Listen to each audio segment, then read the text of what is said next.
You spent years training for a job that a machine can now do in seconds. Not someday, right now. Somewhere tonight, a tool is drafting the report you would have stayed late to finish. It is writing the code you learned in a boot camp. It is designing the layout you studied for 4 years to create. You built a skill. The machine borrowed it without asking. How does that make you feel? Take a breath. This is not a story about losing your job. It is a story about understanding exactly what is happening, so you can move faster than the wave instead of being pulled under by it. Start with the truth. Nobody in your industry wants to say out loud. Most professional skills are not as rare as you were taught to believe. For decades, value came from access. You had access to training. You had access to tools. You had access to years of repetition that built pattern recognition in your brain. That access used to be expensive. Now, it is nearly free. Economist Eric Brynjolfsson at Stanford has spent years studying what he calls the productivity paradox of new technology, showing that the biggest gains rarely go to the people who resist a tool, but to the people who learn to direct it. Read that again. Direct it, not compete with it. This is the part most people get wrong. They imagine the future as a fight between human and machine, a race they are destined to lose. But that framing misses what is actually happening inside the best companies right now. Think about a photographer in the 1990s. Film was expensive. Processing took a full day. A single roll gave you 36 chances to get it right. Then, digital cameras arrived, and suddenly anyone could shoot 1,000 photos for free. Did photography disappear? No. The photographers who mastered the new tool multiplied their output, while the ones who refused to adapt got left behind by their own hesitation, not by the camera itself. The same pattern is happening again, just faster. Researchers at Oxford, Carl Benedict Fry and Michael Osborne, published a widely cited study years ago, estimating how many jobs were at risk of automation. The number that made headlines was frightening, but the detail that mattered most got buried. Their research was never really about job categories disappearing overnight. It was about tasks within jobs shifting, some tasks vanishing, others becoming more valuable, because a human still had to check, judge, and decide. So the real question is not, will AI take your job? The real question is, which parts of your job were never actually the valuable part? Picture your workday right now.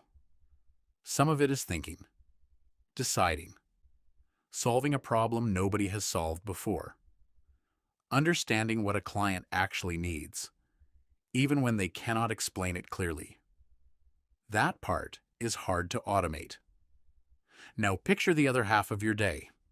Formatting a spreadsheet, writing a first draft, summarizing a meeting, searching for a template you have used 100 times before. That part was never where your value lived. It was just the tax you paid to get to the valuable part. AI is not coming for your job. It is coming for the tax. That reframe changes everything, doesn't it? Consider what happened at companies that adopted AI tools early and thoughtfully.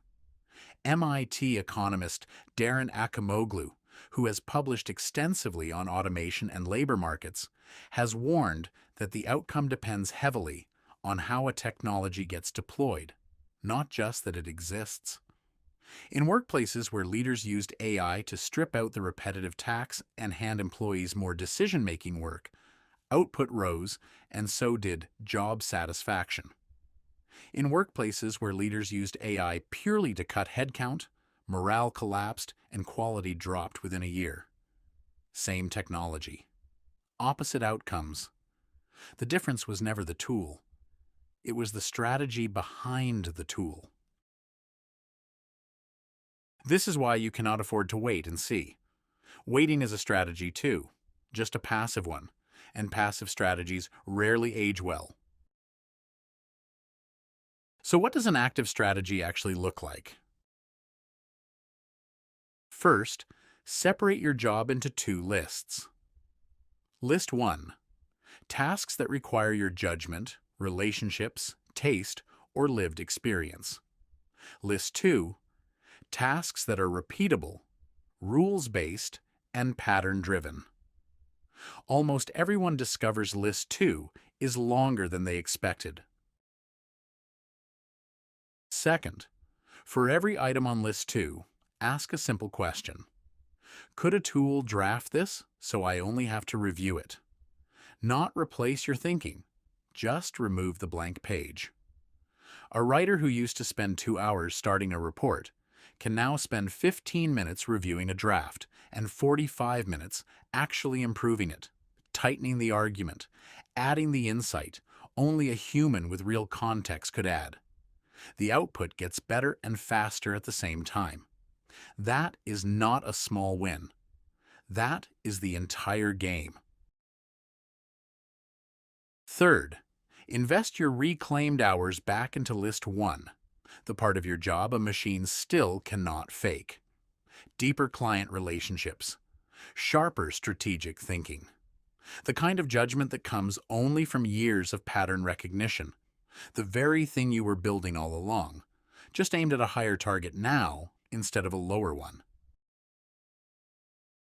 Here is the part almost nobody talks about. The professionals most threatened by AI are not the experts. They are the people who were coasting on the tax, the ones whose entire value proposition was doing the repetitive part competently and calling it expertise. If that describes part of your current role, hear this as an invitation, not a threat. You have time to move up the ladder before the ladder gets shorter. And the professionals thriving right now share one trait.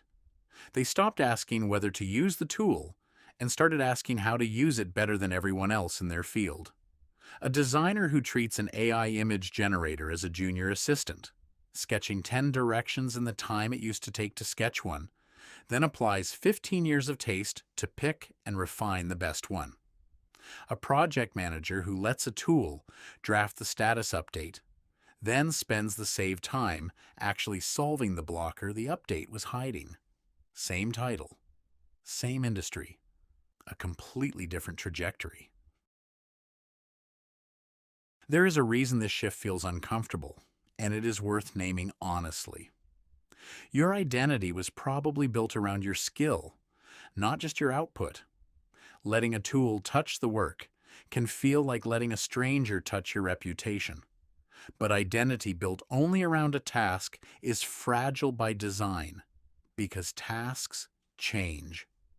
Identity built around your judgment, your standards, and your ability to adapt is far harder to displace, because that part of you is what decides how the tool gets used in the first place.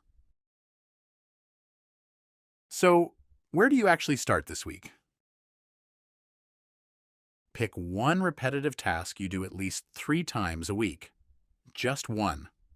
Test whether an AI tool can produce a usable first draft of it.